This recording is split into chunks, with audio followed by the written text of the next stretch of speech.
Masalah kamu apa sih? Tadi gue nemuin situasi persis kayak mimpi. Kan gitu. Itu cuma ngasih tau lu. Lu gak ada gunanya pindah-pindahin film kesini ke sono. Gue kenal lo udah lama ya. Jadi lo mau batalin pertemuan kita sama Pak Robi yang itu karena lo mau pacaran.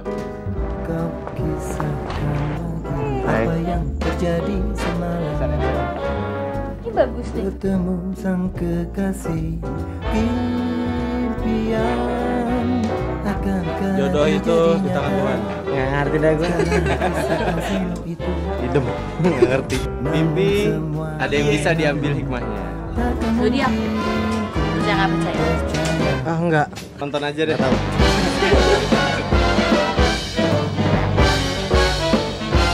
Cut, sekali lagi ya. Untuk Rudi Sudjarwo kah? Ini sebenarnya film yang ditujukan untuk orang-orang yang memang sedang mencari cinta, yang sedang dalam situasi yang mungkin sedang resah gitu ya, bingung. Buat mereka yang belum punya pasangan mungkin ini cocok banget gitu untuk tahu gimana sih kita melihat atau setiap orang tuh kalau melihat untuk mendapatkan pasangan yang perfect gimana sih gitu. Untuk mereka yang sudah berpasangan mungkin bisa cocok karena pengen tahu gitu apa emang bener ini orang yang sekarang gue dapet ini adalah orang yang memang buat gue gitu. Kita tahu dari mana gitu.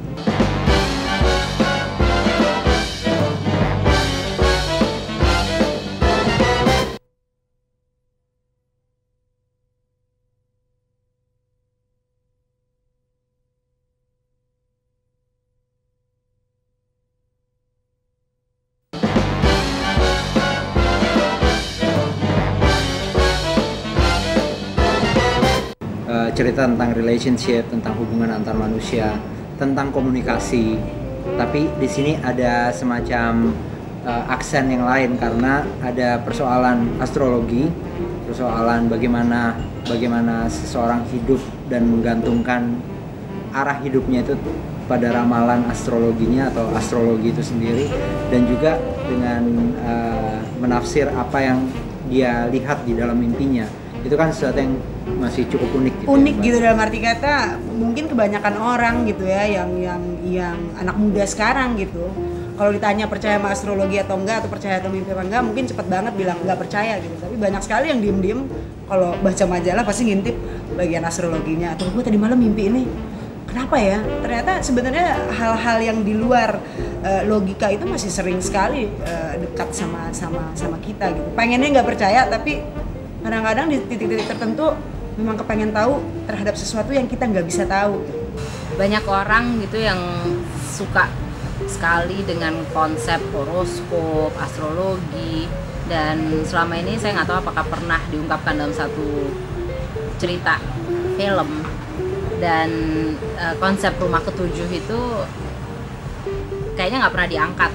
Dan itu pun saya juga harus research, harus nanya-nanya orang tentang tema itu.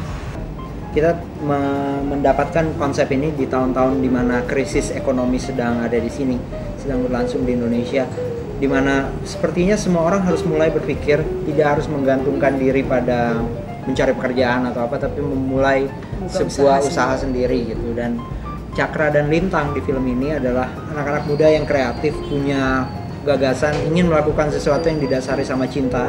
Mereka suka film, mereka suka mandiri, dan mereka ingin melakukan itu. Nah, yang menarik adalah ada kisah gitu di dalam kehidupan mereka, ada deadline yang tiba-tiba mereka temukan gitu. Mereka salah satu dari mereka tiba-tiba merasa punya sebuah urgensi gitu untuk mendapatkan pasangan hidup, dan disinilah cerita mulai bergulir. Saya tahu banyak teman-teman saya yang terobsesi dengan astrologi. Saya punya teman dulu, teman kuliah, yang dia tuh pergi ke tempat-tempat ahli untuk minta dibikin peta astrologi. Khusus untuk film ini, saya menginginkan film ini lebih character driven. Artinya bahwa saya lebih menitik beratkan terhadap karakter-karakter yang bermain di dalam film ini, agar supaya melalui karakter-karakter inilah penonton bisa tertarik dan menyelami atau bahkan mendalami cerita ini dari awal sampai akhir, dan mereka bisa melihat bagaimana karakter ini berkembang dari awal sampai akhir cerita. Astrologi peramal bintang apa bedanya sih? Ya beda dong. Kalau ramalan bintang itu kan kesannya sederhana, tapi kalau astrologi itu sebuah sains. Gak bisa gitu aja lu remehin. Tauan mana sih lu ke gua? Astronomi yang sains, astrologi itu ramalan lewat perbintangan. Oke, tapi kan banyak kejadian di dunia ini udah diramalin sama ahli perbintangan. Terus bener. Terus lu mau ngomong apa? Tapi banyak juga yang meleset. Tapi banyak juga yang benar. Ketika kita ketemu sama Rudi Sudjarwo, supaya kenalan lebih jauh aja gitu ya, karena kita pengen banget kerja bareng sama dia, keluarlah 2 judul ini gitu untuk bisa kita produksi bersama-sama, yaitu Ada Apa Dengan Cinta dan Rumah Ketujuh. Dan akhirnya karena Rudi suka dengan kedua-dua cerita, kita develop, ya udah kita sama Rudi akhirnya sepakat untuk memproduksi kedua film ini.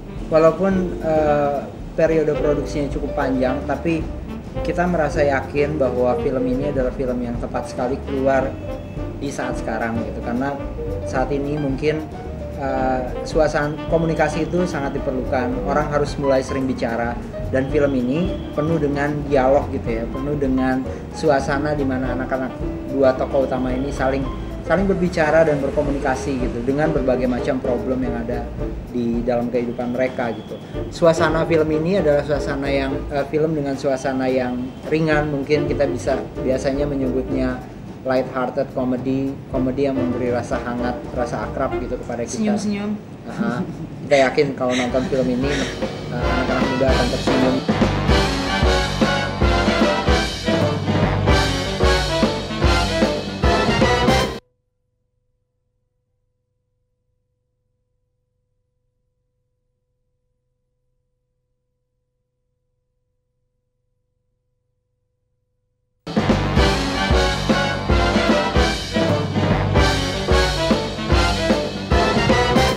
Saya tertarik untuk mendirect film ini itu awalnya saya merasa bahwa pencarian pasangan cinta sejati dalam kehidupan kita sehari-hari itu selalu menarik untuk diangkat. Menarik dalam arti bahwa hal itu sebenarnya hal yang sederhana, tapi dampaknya terhadap orang-orang yang menjalaninya itu sangat besar. Dan itu menurut saya tantangan tersendiri bagi saya untuk bisa mengarahkan film ini untuk menjadi yang terbaik. Film Rumah Ketujuh ini buat saya refreshing ya, terus terang aja, buat obat kangen saya bikin karya gitu.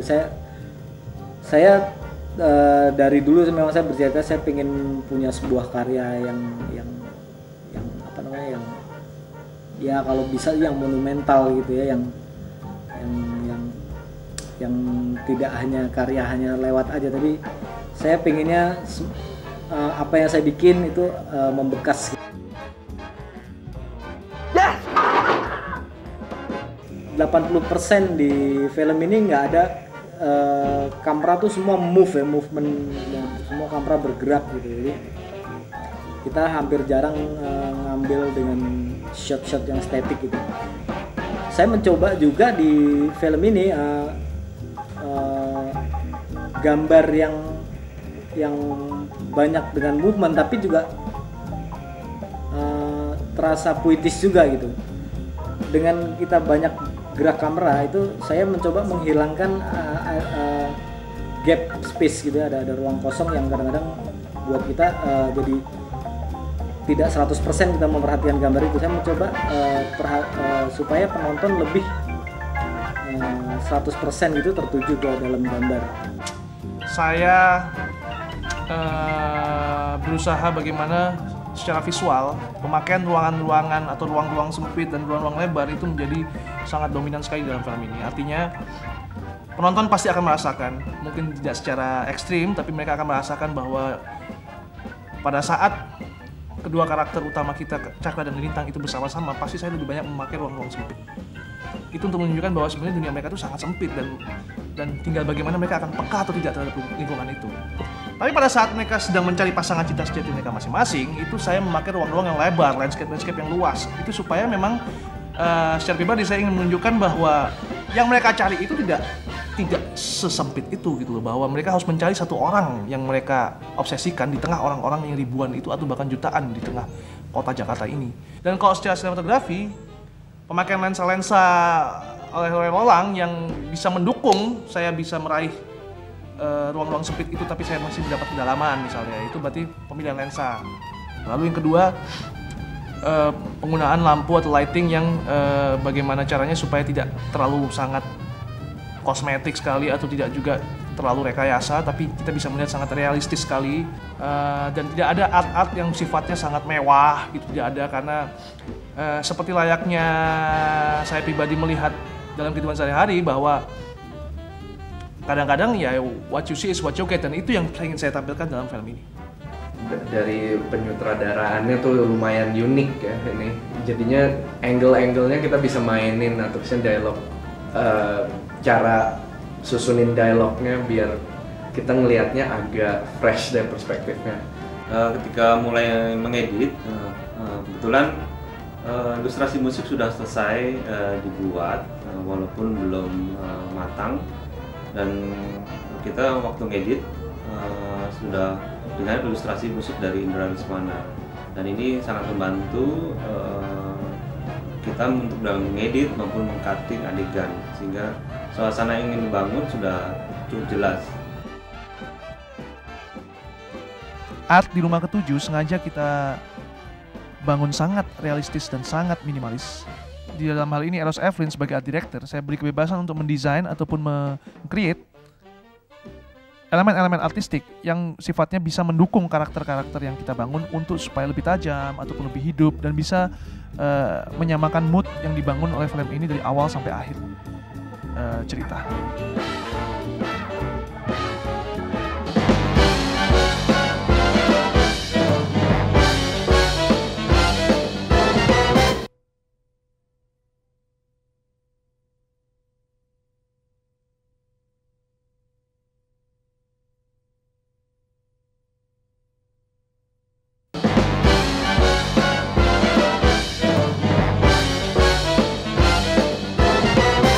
Kalau kita bicara film, pasti kita juga akan berbicara soundtrack.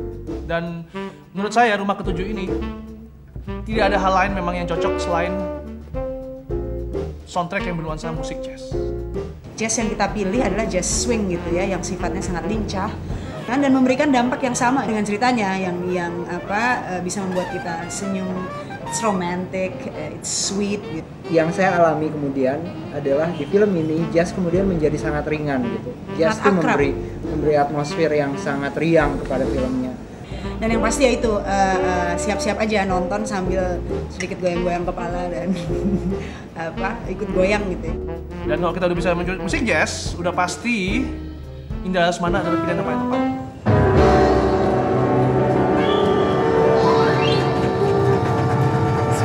Agak sedikit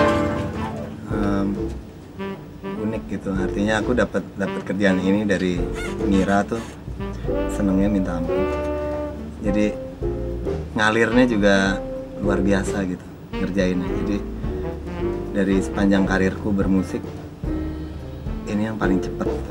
Aku selesaiin ini dalam waktu ngarang lagunya 2 minggu, terus proses produksinya 2 minggu. Jadi 4 minggu totalnya. Indra Lesmana itu menurut saya adalah seorang musisi yang jelas sekali integritasnya, dan di dalam proses kita mendevelop konsep ini dengan sangat aktif ikut berdialog gitu ya, dan musiknya berdialog dengan filmnya. Filmnya menjadi punya warna yang semakin kuat karena ada musik seperti jazz ini. Di film ini scoring bisa dibilang sangat sedikit, sangat minim, bahkan kalau nggak salah hanya di bagian awal saja saya bikin scoring. Selebihnya semuanya diangkat dari lagu-lagu yang ada. Sebenarnya suasana sih yang paling penting dalam hal ini, artinya salah satu achievement yang ingin aku dapat di ilustrasi atau di soundtrack film ini adalah untuk bisa ngasih senyum gitu ke semua penonton. Suasana yang didapetin di film ini tuh bisa masuknya melalui musiknya tuh itu. Artinya aku pingin penonton yang ada di situ tuh pada saat dengerin musiknya tuh malah tambah senyum gitu, karena ceritanya itu sendiri menggemaskan gitu ya. romantis. Dan bagi saya pribadi, saya rasa masyarakat Indonesia, terutama perfilman nasional, butuh kesegaran baru. Dan kesegaran baru ini menurut saya adalah melalui film yang bernuansa swing jazz. Ini semua tentangmu, sifatmu, kisahmu, mimpimu. Kau berbagi selalu cerita yang sama. Aku bosan mendengar kisah yang keulang kembali. Bertemu sang kekasih, impian akankah nanti jadi nyata. Segala kisah kasihmu itu, namun semua khayalan tak mungkin terjadi.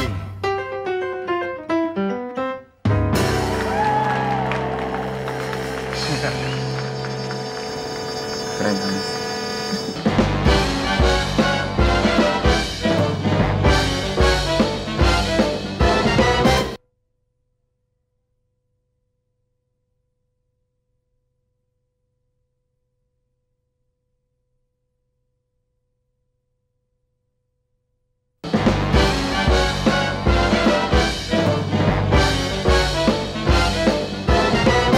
Masih? Kenapa sih lo? Nggak tahu. Berapa orang, Mas? Untuk 2 orang. Silakan ikutin saya. Lo nggak yakin? Nggak tahu. Lo waktu itu udah godain dia pakai senyuman, sekarang lo takut. Gimana sih? Duh, waktu itu kan suasananya mendukung. Lagian waktu itu kan kencananya nggak disengaja. Kalau sekarang kan disengaja, gue deg-degan nih. Emang ada kencan nggak sengaja? Ah, lu nggak ngebantu situasi ah. Nanti, sekarang tuh kesempatan lo untuk nyoba teori lo itu. Sekarang jangan mundur gitu, kenapa? Oke. Kalau kita udah bicara cast, bagi saya bagian cast itu adalah bagian yang sangat-sangat sensitif sekali. Artinya bahwa kenapa Indra Birowo, kenapa Dewi Rezer, kenapa Gary Iska, kenapa Early, itu karena menurut saya lewat film ini, artinya dalam film ini, melalui mereka lah saya merasakan karakter itu berkembang. Cakra dan Lintang adalah 2 karakter yang saling mengisi banget ya. Satu punya kecenderungan suka dengan hal-hal yang serius, sementara tetapi juga sangat intuitif. Sementara Lintang adalah seorang yang ya selalu sinikal gitu, agak sinikal dengan segala sesuatu, terutama yang dilakukan oleh Cakra. Jadi mereka tuh kayak kucing dan tikus gitu, tetapi di satu sisi mereka selalu berusaha saling berkomunikasi. Bel, perasaan apa? Enak aja lu. Nggak, taruh lagi. Enak aja lu film tentang nggak suka film romantis komedi, lu taruh paling belakang. Mana dong? Nggak, udah taruh sini aja. Nah, lu jangan takut dimarahin, udah taruh sini aja tentang di toko punya. Emang di toko punya lu aja? Gue juga tahu di toko punya lo juga. Cuman lo harus akuin, itu film tadi itu norak. Judulnya aja French Kiss ya. Bagi saya cast itu adalah ujung tombak dalam film. Artinya bahwa kita bisa bicara art yang sangat bagus, kita bisa bicara sinematografi yang sangat indah, tapi bila karakter yang ada di dalamnya tidak bisa memerankan peran mereka dengan baik atau tidak bisa mendeliver pesan-pesan yang kita mau sampaikan kepada penonton dengan baik, saya rasa itu akan sangat percuma dan orang tidak akan mengikuti film ini. Jadi Indra Birowo dalam hal ini adalah satu-satunya orang yang tepat pada saat itu, pada waktu kita casting, yang bisa membawakan karakter Cakra dengan baik dan bisa bahkan menurut saya lebih baik dari yang saya harapkan. Iya bukan gitu. Maksud gue tuh, ya lo tau kan maksud gue. Peran gue nih di film Rumah Ketujuh nih sebagai Cakra. Jadi dia tuh Cakra ini orangnya nggak suka bergaul ya. Dia tuh orangnya sebenarnya lebih kayak introvert gitu. Dia lebih senang di dalam kamar gitu. Misalnya kalau orang itu orang rumahan gitu ya, nggak suka bergaul di luar gitu, kayak di mall atau jalan-jalan atau gimana. Dia lebih suka baca-baca buku gitu, buku-buku mimpi kayak gitu. Terus dia kan di sini kan emang percaya tentang mimpi banget ya. Apa-apa tuh dihubungin sama mimpi. Khusus untuk Dewi Rezer, itu juga surprise tersendiri bagi saya. Melalui energi-energi Dewi Rezer dan antusiastiknya Dewi Rezer, itu sangat bisa saya rasakan perkembangan karakter Lintang yang tidak saya rasakan sebelumnya pada saat saya membaca skenario. Ternyata karakter Lintang yang sebenarnya pada prosesnya akhirnya Dewi membawakan sebagai orang lain itu tidak dirasakan pada waktu kita men-shooting film ini. Itu cuma perasaan lo doang, Lin. Di sini nggak ada yang berubah. Lu ngomong gitu karena lu yang paling berubah. Lintang itu kayak apa ya, kayak orangnya cuek, terus agak-agak keras kepala. Dia mengejar impiannya tuh bener-bener gitu, niat, cie. Nggak terlalu feminin, nggak terlalu maskulin juga, nggak terlalu tomboy juga, tapi nggak terlalu feminin yang centil-centil, imut-imut juga. Karakter gue di sini santai, cool, lebih enak lah, nggak ribet. Dan gue sebagai Arman dan gue Taurus di sini. Karakternya Alina sebenarnya ya mungkin seumuran 17 tahun itu pengen ditonjolin genit-genitnya, centil-centilnya, riang-riangnya. Cuma sebenarnya pertama-tama gue agak kesulitan dengan memahami karakter si Alina tersebut karena dari dari omongan Rudy Surjarwo itu dia bilang gue pengen ABG, sedang pikiran gue tentang ABG itu, waduh, jangan-jangan ABG yang di otak gue sama otaknya dia lain dong, sedangkan gue sama Rudy kan beda zaman nih. Gue coba menggambarkan tokoh Alina seperti yang ada di otak gue, itu aja.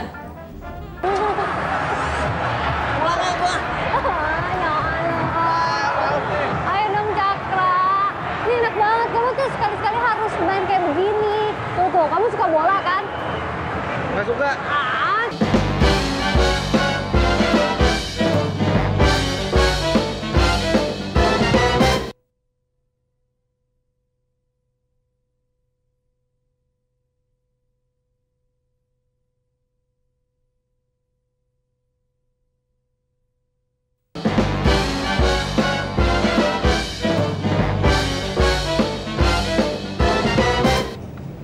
Untuk semua orang yang ingin terhibur dan juga ingin mengalami atau ingin mengingat-ingat mungkin pengalaman bagaimana mereka pertama kali menemukan entah itu cinta sejatinya atau kekasihnya. Dan kami yakin kalau penonton yang menyukai film-film romantis pasti bisa menemukan jawaban gitu dengan film ini. Bagi saya, film Rumah Ketujuh ini merupakan fase lain dalam karir saya di dunia film. Fase lain yang dimana saya lebih berani bereksplorasi terhadap karakter-karakter ataupun terhadap visual-visual saya. Dan itu yang belum pernah saya dapatkan di film-film saya sebelumnya.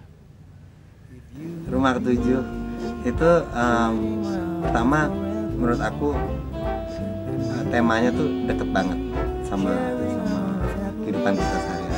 Di keadaan kita yang lagi mungkin stres atau banyak pikiran atau apa, kayaknya Rumah Ketujuh tuh memberi kita suatu kayak ibaratnya tuh kita kayak disiram gitu. Kalau kita nonton film itu disiram sama air yang sejuk gitu, kemudian keluar dengan wajah yang tersenyum. Kalau ditanya apa makna Rumah Ketujuh bagi saya lebih banyak itu joke buat saya, itu aja. Rumah Ketujuh ya ini mungkin kalau saya pikir-pikir ini salah satu skrip pertama saya. Susah untuk kasih taunya ya. Apa ya? Bahwa Rumah Ketujuh adalah rumah percintaan dan perjodohan, dan seorang Taurus lah yang ada di situ. Bahwa Rumah Ketujuh itu adalah memang rumah impian gitu. Rumah impian yang segala harapan dan keinginan itu ada di dalamnya. Nggak ada kata lain selain kata fun bagi saya. Lu mendingan nonton deh. Buat kalian-kalian sih yang pengen tahu gimana sih nemuin jodoh lewat astrologi atau lewat mimpi, atau pokoknya yang seru-seru tentang cari jodoh atau soulmate, kayaknya bagus banget kalau misalnya nonton film ini, soalnya di situ bisa belajar juga ya. Ini semua tentangmu, sifatmu, kisahmu, mimpimu. Kau berbagi selalu cerita yang sama. Kau kisahkan lagi apa yang terjadi semalam. Bertemu sang kekasih, impian akankah nanti jadinya.